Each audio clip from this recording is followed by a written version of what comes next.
It certainly beats the heck out of having to deal with people and traffic. Mind you, the humidity, folks, even though there's a slight breeze with me riding into it, humidity, I'm sweating my proverbial out here. We're in that sort of weather cycle where you get humid, hot, steamy, and then afternoon thunderstorm.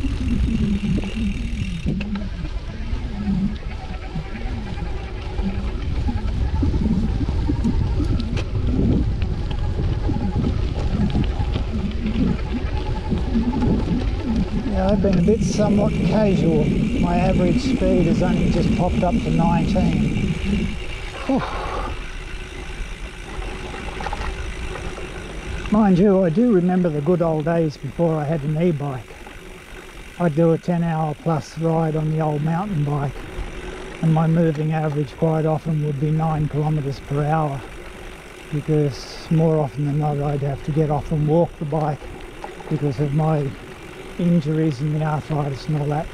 And also on the way home, more often than not, my hands were so tired I couldn't change gears, so I'd have to get into a medium gear, and if it didn't suit the landscape going up or down hills, I'd have to walk.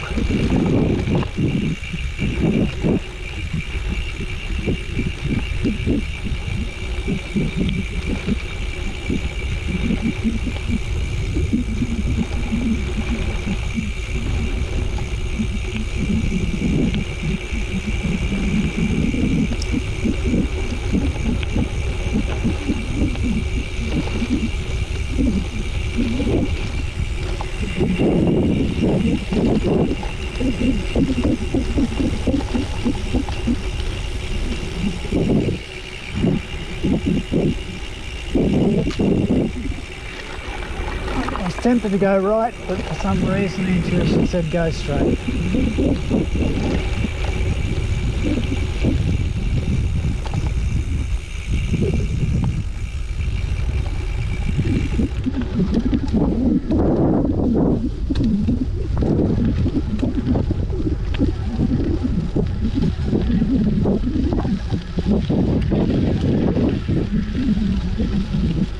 Over the years in this local area, I must admit I've had some surprising encounters.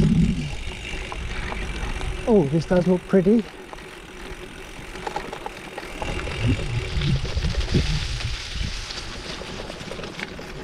Go to the left.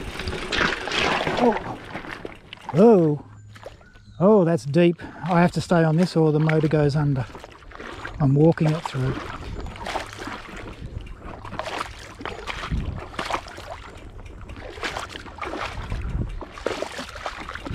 Okay, so that was awkward. Oh, so now we've got a little bit more water up here, and then we get into some soft sand. So I'll go up a power mode. Let's just work the magic through here, shall we? That looks deep ahead of me, so although see, this could also be just shadows.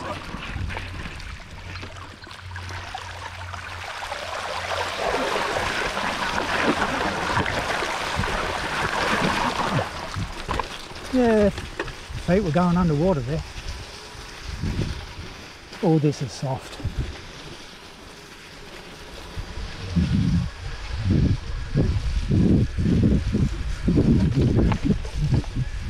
So, as I was mumbling before, encounters.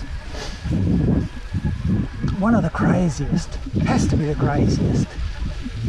I was on Wolvie Mountain, and that was in the good old days when I didn't have an e-bike. I was going up there on a mountain bike. Mind you, I also walked about 80% of it. But back to the tale. I got to the first crest, and over the crest I noticed 2 camels. Bear with me here, folks, true story. 2 camels. So I slowed down, stopped. I figured they had to be domesticated ones on the loose. They were friendly enough, but still wouldn't allow me within, say, 2.5–3 meters of them. And then I heard a car coming up the hill, so I flagged them down to make sure they were going slow. And the lady actually asked me if they were my camels, and I said no. And she mentioned that there was someone around the base of the mountain on one of the, because they're all properties of 5-10 acres or whatever, someone there had so-called exotic animals. So I played with them for a little while, tried to get as friendly as I could, but they still stood away. And I headed off, played tourist at the top of the mountain, and then on the way back down, roughly where I'd seen them, I slowed right down, and sure enough they were on the edge of the road, and I thought, oh okay, so I slowed down to go past them so I didn't startle them, do all that things. Next moment, I've got one either side of me trotting down the bloody mountain. So for a kilometre I had a camel either side of me trotting. They got to what I assume was their turn off, they peeled off and went home. So that has to be one of my most bizarre encounters with animals.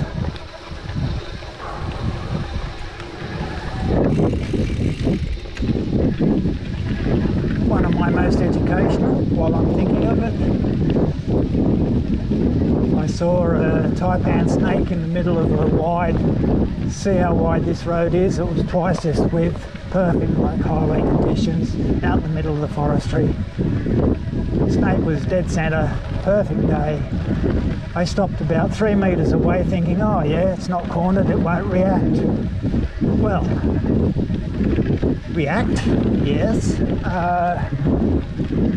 Within the blink of my eye, it went from laying on the ground to 2/3 of it coiled in the air, and the mouth so wide open I could have serviced the back teeth and not touched flesh. And so my lesson from that was I've doubled minimum the distance from snakes, because I then all of a sudden realised the speed they can move at, and indeed the height it could get to. My goodness, 2/3 of this damn snake were coiled on top of the last third, and it was just going side to side, and you could just see the muscle. And luckily it was on sort of loose-ish gravel, because if he'd had any purchase he could have had me in less than half a second at that distance. So yes, that was a valuable lesson.